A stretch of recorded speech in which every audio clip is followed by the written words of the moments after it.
વિસનગરમાં 14 વર્ષીય દીકરી સાથે જે અમાનુષી અત્યાચાર ગુજારવામાં આવે છે, દુષ્કર્મની જે ઘટના બની છે, ત્યારે આજે વિસનગરમાં સર્વ સમાજ દ્વારા રેલી સ્વરૂપે મામલતદારશ્રીને આ આરોપીઓને કડકમાં કડક સજા થાય એ અનુસંધાને આવેદનપત્ર આપવામાં આવ્યું છે। વિસનગરમાં થયેલા ચકચારી દુષ્કર્મ મામલે પોલીસની કડક કાર્યવાહી બાદ પણ જનતામાં રોષ જોવા મળી રહ્યો છે। ત્યારે આજે વિસનગરમાં સર્વ સમાજના લોકો દ્વારા મૌન રેલીનું આયોજન કરી વિસનગર મામલતદારશ્રીને આવેદનપત્ર આપી ન્યાયની માંગણી કરવામાં આવી છે। શહેરના જીડી સર્કલથી મૌન રેલી યોજાઈ હતી, જેમાં સર્વ સમાજના લોકો જોડાયા હતા અને હાથમાં બેનર તેમજ પ્લેકાર્ડ રાખી પોતાનો મૌન રોષ વ્યક્ત કર્યો હતો। આ રેલીમાં મુસ્લિમ સમાજના આગેવાનો પણ જોડાયા હતા। રેલી મામલતદાર કચેરી ખાતે પહોંચીને મામલતદારશ્રીને હાથોહાથ આવેદનપત્ર આપી કડક સજાની માંગ કરવામાં આવી છે, જેને લઈને મામલતદારશ્રીએ ત્વરિત ન્યાય માટે ઘટતું કરવાની વાત કરી પોતાની પ્રતિક્રિયા પણ આપી છે। વિસનગરના અલગ અલગ સમાજના અગ્રણીઓ અથવા જનતાએ ભેગા થઈ અને એમના જે ભાવ છે એ દર્શાવવા માટે યોગ્ય કડક કાર્યવાહી માટે એક આવેદનપત્ર અમને રજૂ કર્યું છે। આવેદનપત્ર અન્વયે નિયમો અનુસારની કાયદાકીય કાર્યવાહી માટે ઉચ્ચ કક્ષાએ મેં આવેદનપત્ર મોકલી આપવામાં આવશે અમારા લેવલે।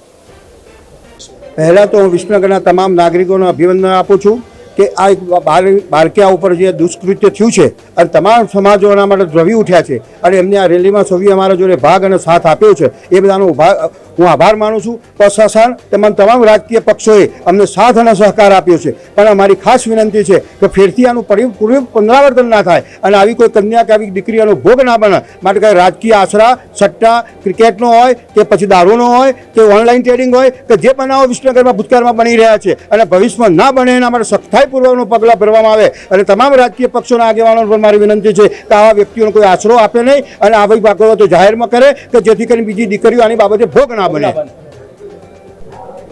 બદાજી ઠાકોર, બદાજી મણાજી ઠાકોર, અશોકજી અને વિક્રમજી એ બેને એમના પુત્રો છે। આ લોકોનો ગુનાહિત ઇતિહાસ વર્ષોથી છે। આમની અગાઉ પણ વિસનગર પોલીસ લાઇનમાં હુમલો કરેલો હતો। પિનાકીન આચાર્ય નામના વ્યક્તિને મારીને એને ફેંકી દીધો હતો। આ લોકોને ખોટું પ્રોત્સાહન મળવાના કારણે દારૂ જુગારના, ડબ્બા ટ્રેડિંગના એટલા બધા ધંધા ફૂલ્યા ફાલ્યા છે કે એના કારણે એની જે અપ્રમાણસર આવક થઈ રહી છે એનો ઉપયોગ સમાજમાં એક દૂષણ રૂપે જ થઈ રહ્યો છે અને આવા વ્યક્તિઓને વિરુદ્ધ કડકમાં કડક સજા થાય, તેમજ આ દુષ્કર્મનો જે ભોગ બની છે દીકરી, અમારી સમાજની વિસનગરની જે દીકરી ભોગ બની છે એના વિરુદ્ધ, એના આરોપીઓ વિરુદ્ધ ફાંસીની સજા થાય, જન્મટીપ થાય એવી એક અમારી માગણી છે અને એના માટેની આ રેલી છે।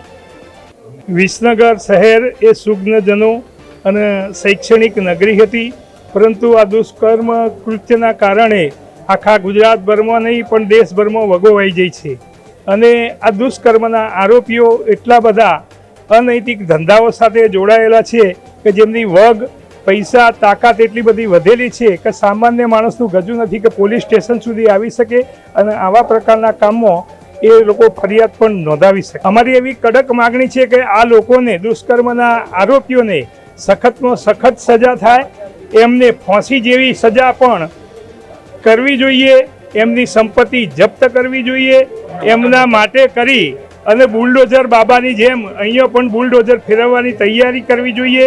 બીજું, જલ્દીમાં જલ્દી આ કેસ એ ચાર્જશીટ થાય અને જલ્દીમાં જલ્દી સજા થાય, પોસ્કો એક્ટ નીચે પણ કામ થાય અને બંધ બારણે કોર્ટ ચાલે એવા પ્રકારની અમારી માગણી છે। અમે તમને આપીશું પળે પળના સમાચાર। જો તમે અમારા નિર્ભય માર્ગ ન્યૂઝ ચેનલને સબસ્ક્રાઇબ કર્યું નથી તો અત્યારે જ નીચે આપેલા આઇકોન બટન પર ક્લિક કરીને સબસ્ક્રાઇબ કરો અને શેર કરવાનું ભૂલશો નહીં।